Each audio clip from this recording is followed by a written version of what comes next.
Bonjour à tous et bienvenue sur le plateau des 24 heures chrono de l'International pour cette 16e heure de direct depuis les studios de TV5 Monde. 15e ville traversée puisque nous sommes désormais à Bâle, Basel en allemand. 3e ville de Suisse avec près de 170 000 habitants dans le nord-est du pays, sur les bords du Rhin. Pour débuter cette émission, j'ai l'honneur d'avoir à mes côtés Madame Claudine Schmitt, députée des Français de l'étranger en Suisse et au Liechtenstein depuis juin 2012. Bonjour Madame. Bonjour. Vous êtes aussi membre de la Commission des affaires culturelles et de l'éducation et également présidente du groupe d'amitié franco-suisse. J'ai également à mes côtés Monsieur Frédéric Duvinage, directeur de l'Eurodistrict trinational de Bâle directeur de l'Eurodistrict trinational de Bâle. Est-ce que vous souhaitez compléter un peu votre présentation, Monsieur Duvinage? Donc l'Eurodistrict trinational de Bâle, c'est la structure que les élus des trois pays ont mis en place pour organiser la coopération au niveau de l'agglomération trinationale de Bâle, puisque Bâle est le centre d'une agglomération de 900 000 habitants. D'accord, merci. Géographiquement, la Suisse et la France sont deux pays frontaliers, donc ce qui explique des relations très fortes entre les deux pays. Est-ce que vous pouvez nous en dire un petit peu plus, Madame Schmitt? Oui, les relations entre la France et la Suisse sont vraiment très importantes, puisqu'en termes ne serait-ce que d'économie, la France est le troisième partenaire de la Suisse après l'Allemagne et l'Italie.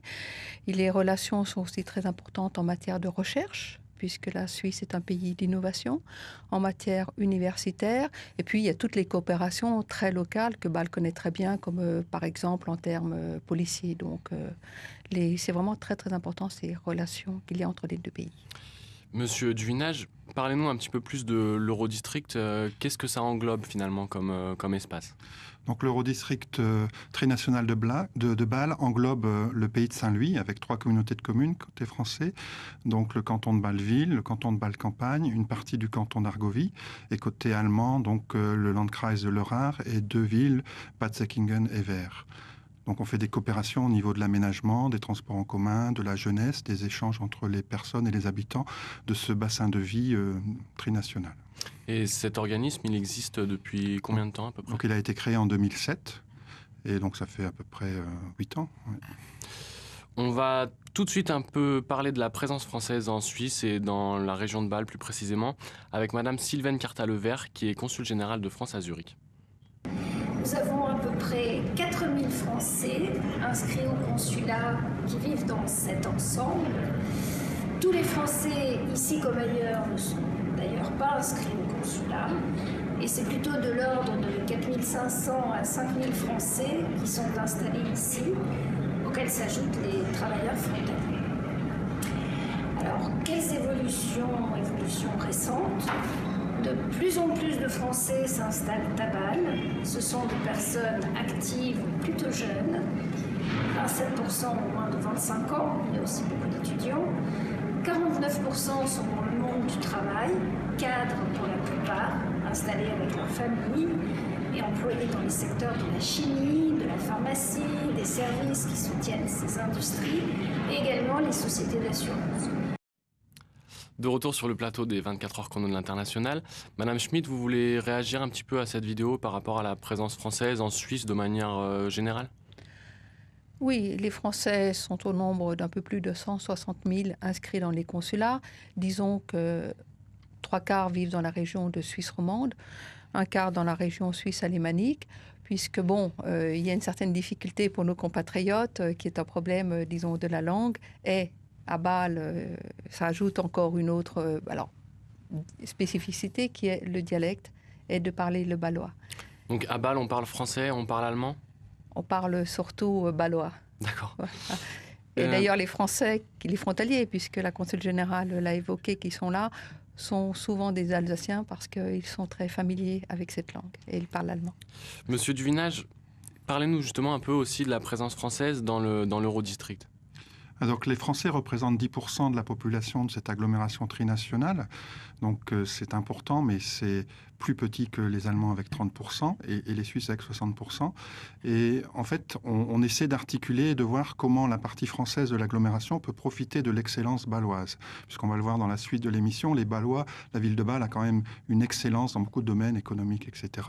Et on voit sur Saint-Louis, sur Uningre, on essaye un peu de voir qu'est-ce qu'on peut appliquer. Un des exemples, c'est que par exemple, le slow-up, c'était un peu une journée où avec des rollers, avec des vélos, on faisait un parcours.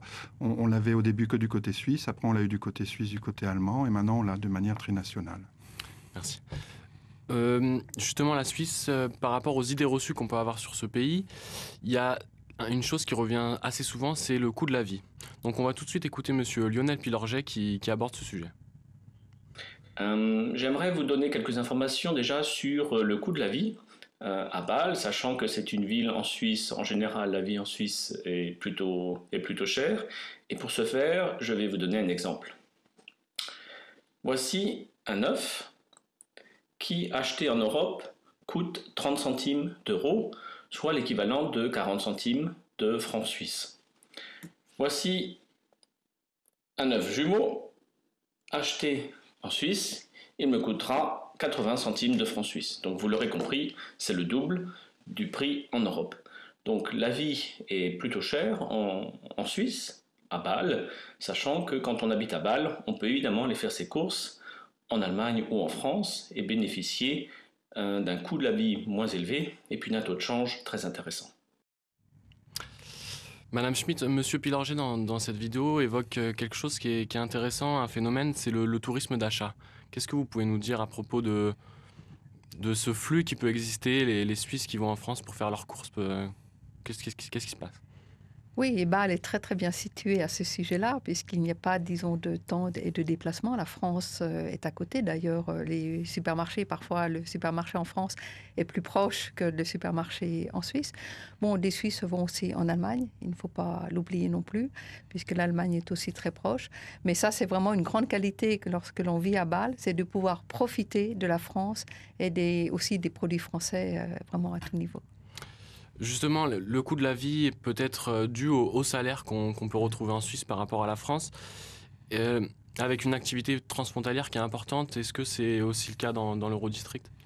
Donc, en fait, les salaires en Suisse sont plus importants, mais quand vous discutez avec les collègues suisses, ils n'ont pas le même système non plus. Leur loyer est plus élevé, leur sécurité sociale coûte plus cher, les courses, s'ils les font en Suisse, coûtent plus cher. Donc, on voit qu'il y a quand même une différence, mais en fait, si chacun gagne son salaire dans son pays et vit dans son pays, les Suisses sont un peu plus riches que les Français, mais s'ils dépensent tout en Suisse, ils ne sont pas extrêmement riches, quoi. En fait, on gagne, le salaire est élevé parce que le coût de la vie est très élevé. On a l'impression que la Suisse représente un Eldorado, Madame Schmitt. Est-ce que c'est une réalité? Combien de travailleurs pendulaires viennent quotidiennement travailler dans la région de Bâle et en Suisse de manière générale? Alors, les pendulaires sont dans la région de Bâle à peu près 50 000, dont 27 000 Français.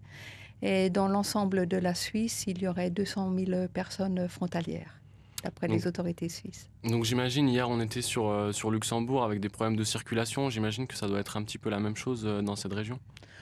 Oui, c'est bon, chaque fois qu'il y a des flux. Mais à Bâle, c'est assez bien réglé. Il y a d'autres régions de Suisse où ça pose plus de problèmes. Donc Bâle a su très bien, je veux dire, maîtriser cette difficulté la difficulté des transports des frontaliers. On va tout de suite se quitter avec une petite pause publicitaire. On revient dans quelques instants. En janvier 2016, les 24 heures chrono de l'International fêteront leurs 10 ans d'existence. Profitons de cet anniversaire pour dire un grand merci à TV5 Monde, à tous les partenaires qui nous soutiennent, à tous ces Français du monde entier qui chaque année sont des nôtres. En quelques chiffres, ce sont près de 200 villes traitées durant toutes ces années. Plus de 4000 Français de l'étranger, qu'ils soient entrepreneurs ou expatriés, hommes ou femmes qui ont participé à ces émissions. Et enfin, au total, plus de 15 millions de visionnages durant ces 10 ans. Que la fête de l'International continue et rendez-vous les 19 et 20 janvier 2016 sur mondissimo.com.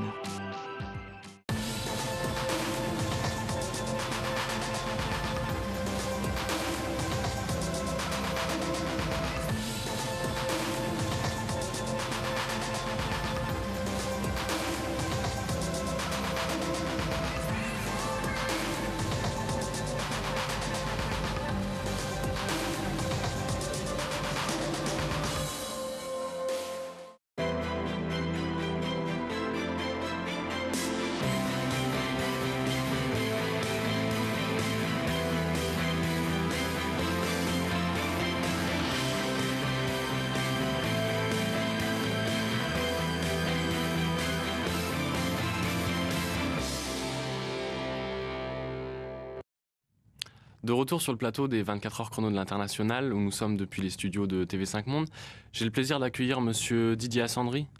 Vous êtes conseiller du commerce extérieur et également directeur de business et technologie. Tout à fait. J'ai aussi le plaisir d'avoir à mes côtés Madame Yolande Ditch. Donc bonjour Madame, vous êtes ex-directrice de l'école française de Bâle. Absolument, j'y ai travaillé pendant 15 ans. Voilà. Donc une présentation assez exhaustive, j'ai rien oublié. Non, c'est correct. Donc justement, je voulais profiter un peu de votre présence pour tout de suite pour aborder un peu le système scolaire suisse. Est-ce que vous pouvez nous décrire un peu en quelques mots le système scolaire suisse? Oui, alors peut-être, tout d'abord, je voulais dire que Bâle est une ville très accueillante pour les enfants. C'est un certificat qui a été accordé par l'UNICEF en 2013 à la ville de Bâle. Il y a des parcs nombreux et puis des conseils d'éducation, des aides aux familles et beaucoup de jardins d'enfants et de crèches, même bilingues, et l'allemand est soutenu. Alors pour les écoles, je peux vous parler de l'école française dans laquelle j'ai travaillé. C'est une institution privée associative avec des enseignants français qui suit le programme officiel des écoles maternelles et primaires françaises. Alors c'est surtout important pour les expatriés qui sont amenés à se déplacer dans diverses régions du monde par après. Et après, alors les enfants sont pris en charge de 7h45 à 18h30 du lundi au vendredi dans cette école-là.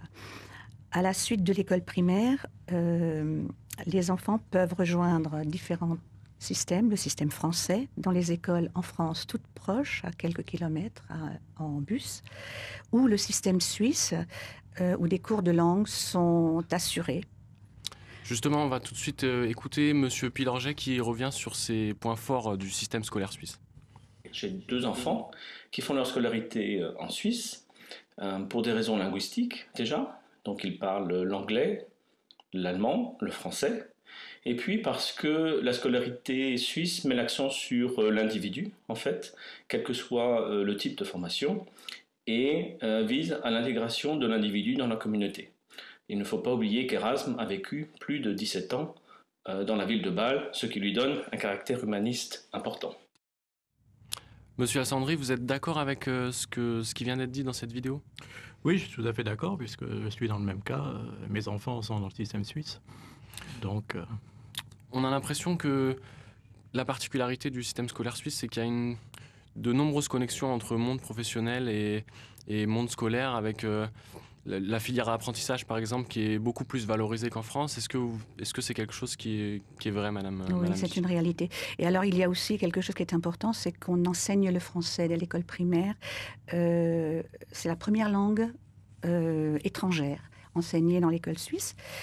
Et ce qui est important, je crois, c'est que les élèves peuvent, à partir de 15 ans, suivre 4 filières, soit les meilleurs qui vont au gymnase, ou alors ils vont vers un bac professionnel, ou alors l'apprentissage en alternance où 50% des enfants se dirigent. Et ça, c'est extrêmement bien soutenu par les entreprises et par l'État.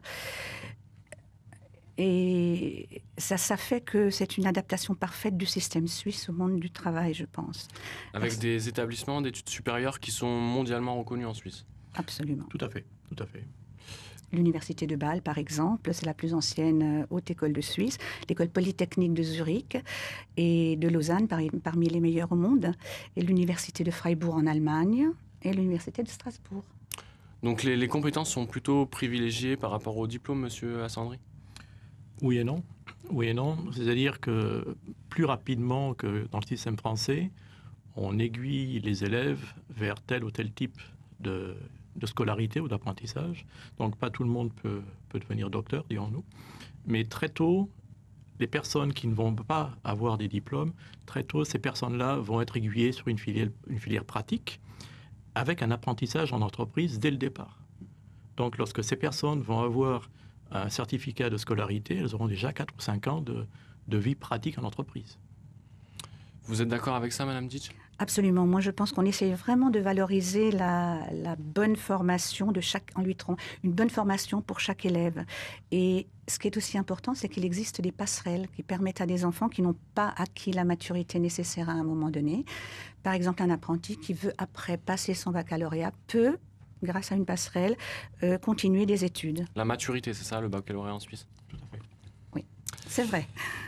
Donc c'est assez clair, c'est vrai qu'il y a beaucoup de différences finalement entre système français et système suisse, avec des entreprises qui sont beaucoup plus impliquées dans la vie des établissements scolaires.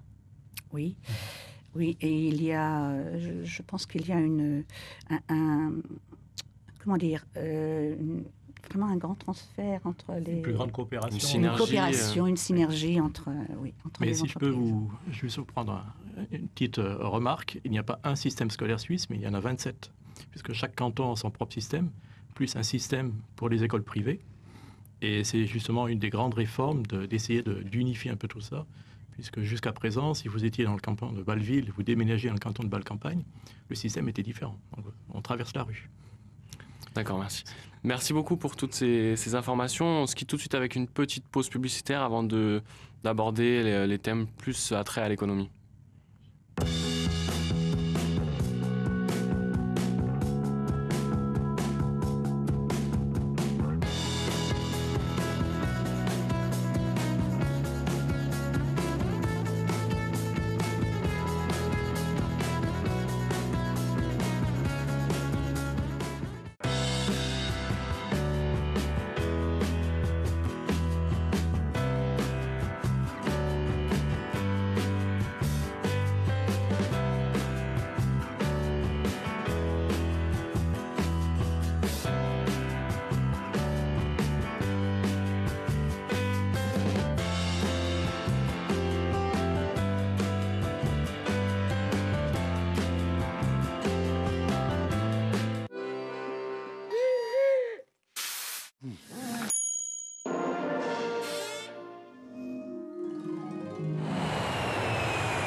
La CFE, votre sécurité sociale jusqu'au bout du monde.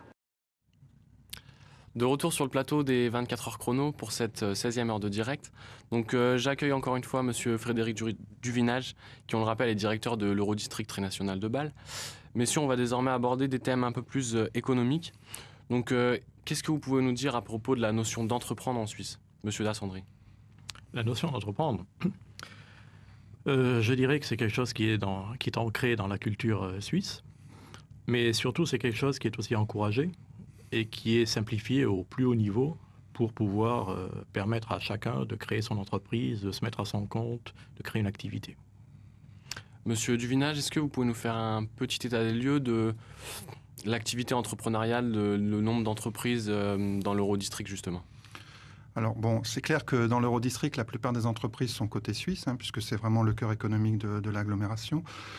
Du côté suisse, on a les foires de Bâle, on a le secteur des biotechnologies, on a le secteur de la pharmacie, de la chimie, de la mécanique, des banques, des assurances. Donc on a vraiment un cluster mondial. Et on voit qu'actuellement, du côté français et du côté allemand, on voit une articulation qui est en train de se faire pour s'adapter et être complémentaire du cluster bâlois. Donc on a beaucoup plus de nombre de salariés sur le canton de Bâle que d'habitants. C'est pour ça qu'il y a autant de frontaliers. Et en plus, on a un cluster qui est très important, celui de l'aéronautique, au niveau de l'Euro-Airport, qui a quand même 6 millions de passagers par an et 27 000 emplois induits. Monsieur Dassandry, quels sont les avantages et les inconvénients pour implanter sa société dans le canton de Bâle? Je dirais, le premier inconvénient, c'est de trouver du personnel qualifié. Donc ça, c'est dit. Les avantages, bien, je crois que, comme je vous l'ai déjà dit, dans un premier temps, c'est très simple de créer une entreprise. Ça peut se passer en quelques heures. Donc, on peut le faire aussi à travers Internet. Il y a des sites, il y a même un site de la Confédération qui s'appelle startviz.ch. Vous pouvez créer votre entreprise en quelques clics. Ensuite, vous avez le fait que tout ce qui est au niveau de la fiscalité, par exemple. Une fiscalité avantageuse? Oui, mais surtout aussi charge d'entreprise. Alors, charge d'entreprise, il faut savoir que si vous payez quelqu'un 100 en Suisse, il vous en coûtera 115, il vous en coûtera 128 en Allemagne et il vous en coûtera 147 en France. Donc, vous voyez déjà au niveau charge salariale une grande différence. Et puis, on dit souvent que le droit du travail, ça représente en France quelque chose comme ça, et en Suisse, c'est beaucoup plus simplifié? C'est très simplifié, c'est très libéral, donc vous pouvez engager et puis virer, dirons-nous, des personnes, non pas comme bon vous le semble, parce que là, en principe, le but d'un entrepreneur, ce n'est pas de mettre dehors des personnes, mais en fonction de la charge des activités, ça c'est clair. Justement, on a un témoignage de monsieur Jean-Philippe Kell qui évoque avec nous les modalités de création d'une société en Suisse. De façon générale, la création d'une société est très très simple en Suisse. Vous pouvez vous installer à titre personnel ou alors créer une société commerciale, SARL, société anonyme. Ce choix va bien sûr dépendre de l'apport que vous voulez faire en capital, mais en général, si vous contactez un avocat, si vous contactez une chambre de commerce, si vous avez contacté un expert comptable, vous pourrez créer une société très rapidement. Il faudra cependant pour ouvrir des relations, pour ouvrir un compte, toujours pouvoir prouver à la fois de l'ayant droit de la société et ne pas hésiter à démontrer à la banque que vous avez un solide plan financier, c'est-à-dire leur présenter un business plan. Vous êtes assez d'accord, monsieur Assandry, avec ce qui vient d'être dit ? Oui, je pense. C'est la base de tout ça. Donc, effectivement, il y a les formes traditionnelles d'entreprise, SA, SARL. Il y en a d'autres qui sont beaucoup moins communes. Et puis, il y a aussi la possibilité de travailler même sans créer d'entreprise. Donc, n'importe qui peut envoyer des factures en son nom propre. Monsieur Duvinage, à quel interlocuteur on peut s'adresser dans l'Eurodistrict, par exemple, si on veut créer ou implanter sa société ? Alors, dans l'Eurodistrict, ça dépend si vous voulez implanter côté français, côté allemand ou côté suisse. Chaque canton, chaque collectivité française ou allemande a développé des structures pour le développement économique, pour l'implantation d'entreprises. Donc, vous avez au niveau alsacien une structure, au niveau des cantons de la Suisse du Nord-Ouest une structure, et du côté de l'Eure aussi une structure. Donc, des interlocuteurs assez rapprochés finalement, qu'on peut tout de suite solliciter, assez réactifs finalement. Tous les interlocuteurs des trois côtés sont réactifs. C'est peut-être un des domaines où il n'y a pas de coopération transfrontalière très développée, puisque là, on est dans une situation de concurrence. Mais en fait, vous avez de la réactivité des trois côtés. En Suisse, la notion de relation de confiance, s'inscrire sur la durée avec ses partenaires commerciaux, professionnels, c'est quelque chose qui est très important ? Très important, et d'autant plus que la Suisse est un petit pays. Donc, tout se fait très vite et très rapidement. Donc, tout ce qui est intégrité, honnêteté, confiance, très important.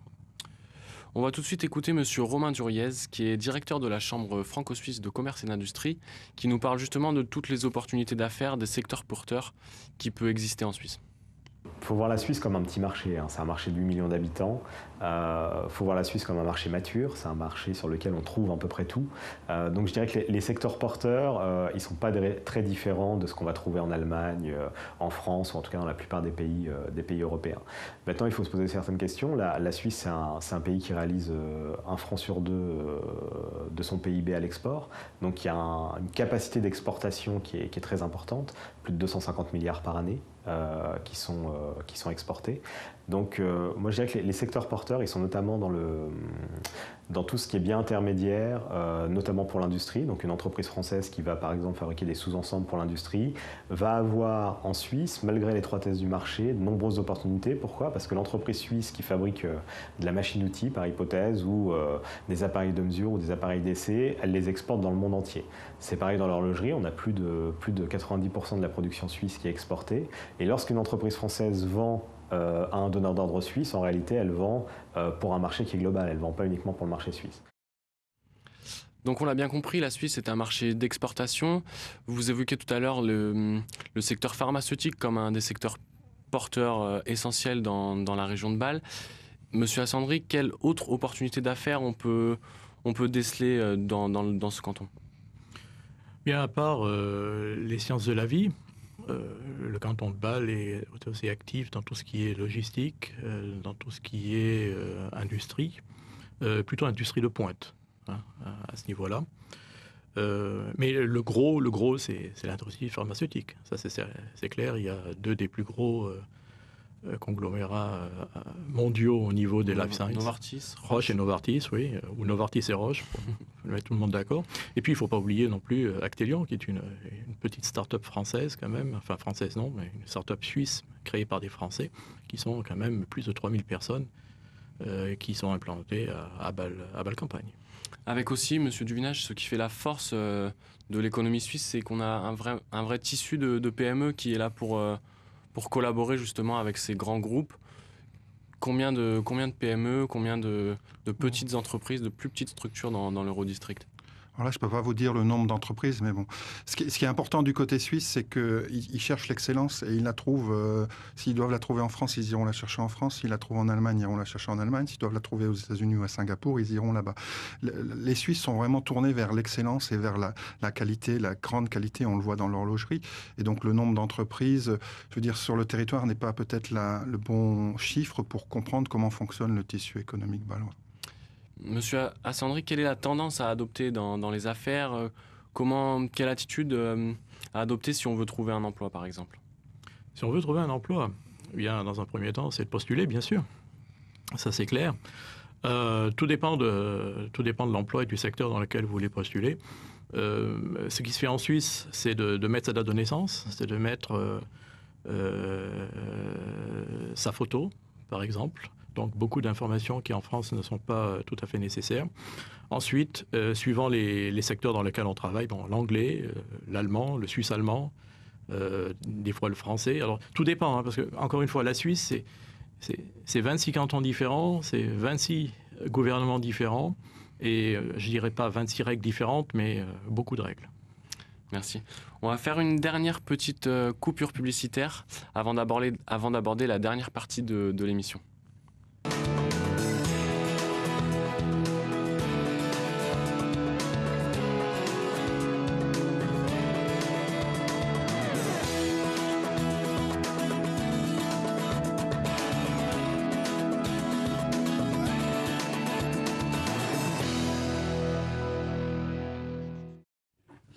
Donc de retour sur le plateau des 24 heures chrono de l'International, où nous sommes toujours depuis Bâle avec de nouveaux invités. J'ai le plaisir d'accueillir Madame Nicole Plénès, figure incontournable à Bâle. Vous êtes également délégué consulaire, et membre du comité de l'Union des Français de Suisse, dont vous avez été pendant 18 ans la présidente, c'est bien ça? Voilà. J'accueille aussi Madame Véronique Bidinguer, qui est fondatrice de l'association Bâle en français, et qui va nous en dire un petit peu plus sur cette association. Voilà, alors je suis arrivée à Bâle en 2010 avec mes 3 enfants et mon mari. Et puis j'ai créé il y a quelques années cette association Bâle en français pour adosser le site Bâle en français et pour répertorier les informations sur les activités culturelles, de loisirs et peut-être éducatives à Bâle, dans la région bâloise, à destination de la communauté francophone. Donc tout ce qui se passe en langue française, c'était l'objectif. Donc la vie quotidienne à Bâle, l'ambiance générale dans la ville, comment ça se passe, Madame Plénès? Très agréable. C'est la raison pour laquelle j'ai écrit 2 livres. Merci. Les clés de Bâle, et le dernier, c'est Flâner dans la cité rhénane, pour aider tous les Français et francophones qui désiraient mieux connaître cette très belle ville, cette très belle cité. On y est bien, on s'y plaît bien. La preuve, je suis venue pour 3 ans et ça fait 30 ans maintenant que j'y vis. Donc oui, et je suis une Parisienne d'ailleurs, pour information, et je suis contente de quitter Paris. Donc la Suisse, on a ces idées reçues que c'est un pays quand même un peu montagneux avec beaucoup de lacs. Comment situer Bâle par rapport à tout ça, au niveau du climat par exemple, Madame Bidinguer? Un climat magnifique. Et en ce moment, on est en hiver, donc on peut aller skier, faire des sports de neige partout.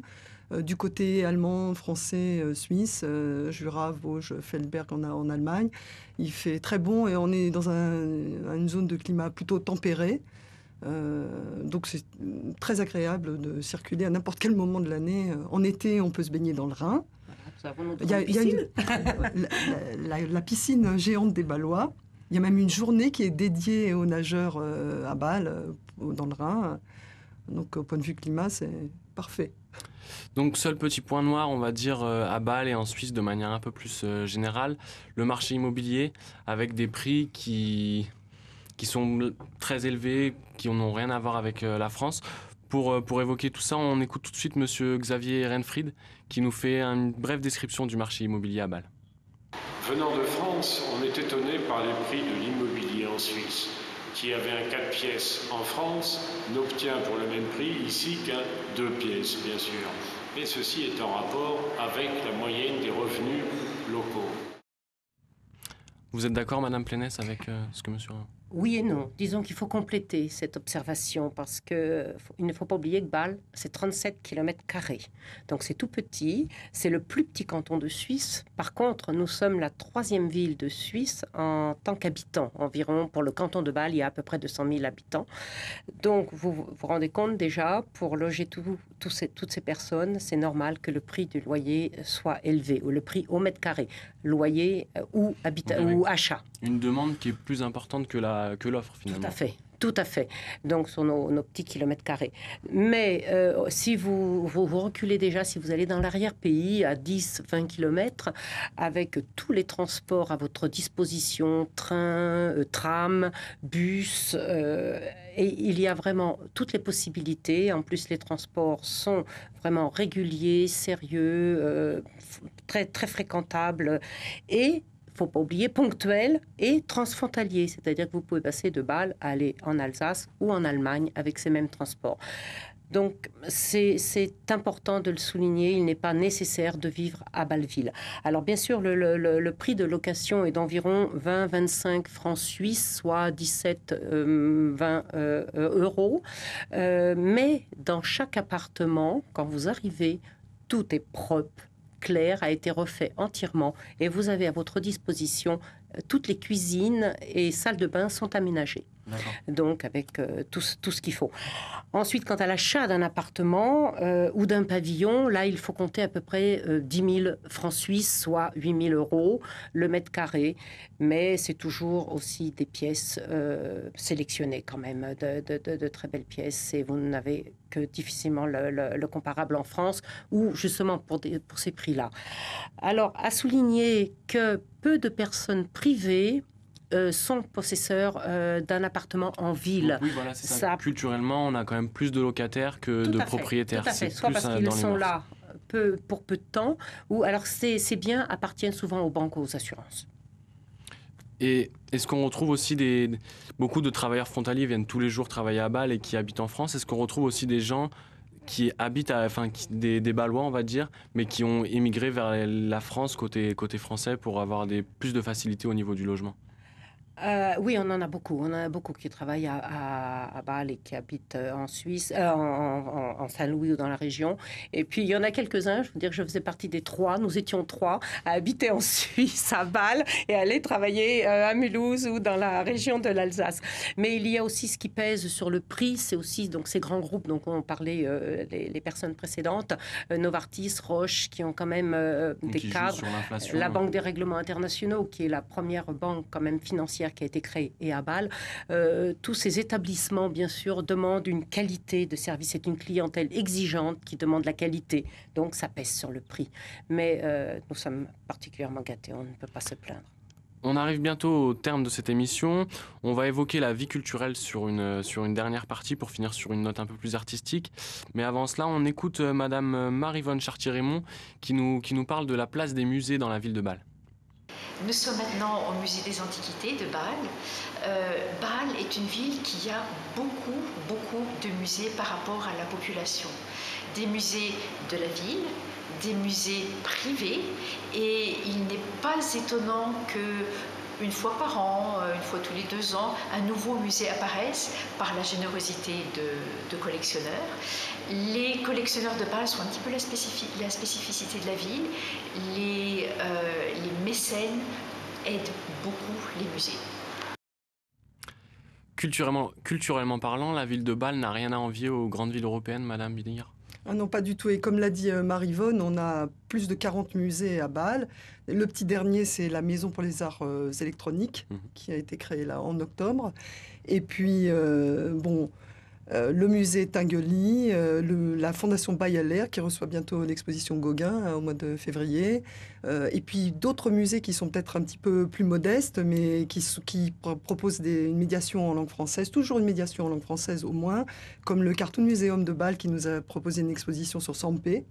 C'était formidable. Et oui, toute la médiation se fait aussi en langue française. De nombreuses visites sont organisées aussi par l'Alliance française de Bâle en langue française. Et voilà, donc on n'est pas du tout perdu à Bâle, bien qu'on soit dans une ville de langue allemande. Les événements récurrents à Bâle en termes de culture, dans nos précédents échanges, on avait évoqué le carnaval. Donc, Ah bien sûr, ça c'est immanquable. Bâle ne serait pas Bâle sans son carnaval truculent. Donc, à quelle période de l'année ? Alors ça c'est toujours en février, ça va bientôt être, ça va arriver, c'est toujours à peu près en février. Et c'est quelque chose d'extraordinaire, unique au monde, qu'il ne faut absolument pas manquer. Il faut faire le déplacement pour venir à Bâle parce que tout se passe calmement. C'est beau, c'est une tristesse esthétique et où il y a du mystère, mais c'est unique au monde et vraiment j'encourage tout le monde à venir à Bâle. Les Bâlois en profitent pour passer quelques petits messages politiques. Ah oui, tout à fait. C'est l'occasion pour eux dans l'année de dire un petit peu ce qu'ils pensent des événements aussi internationaux. Peut-être cette année, là, ça va être facile de trouver des thèmes. Et puis ne pas oublier sa plaquette. On doit acheter sa plaquette si on veut circuler pendant le Fastnacht, sinon on ne peut pas.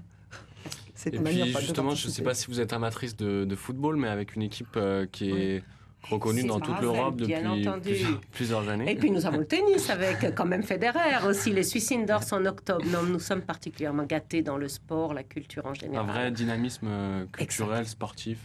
Exact, tout à fait, tout à fait. Il y a une véritable énergie et une envie d'entreprendre, de bouger, de créer. Il y a quelque chose qui se dégage dans cette vie. Vous ne pouvez que participer.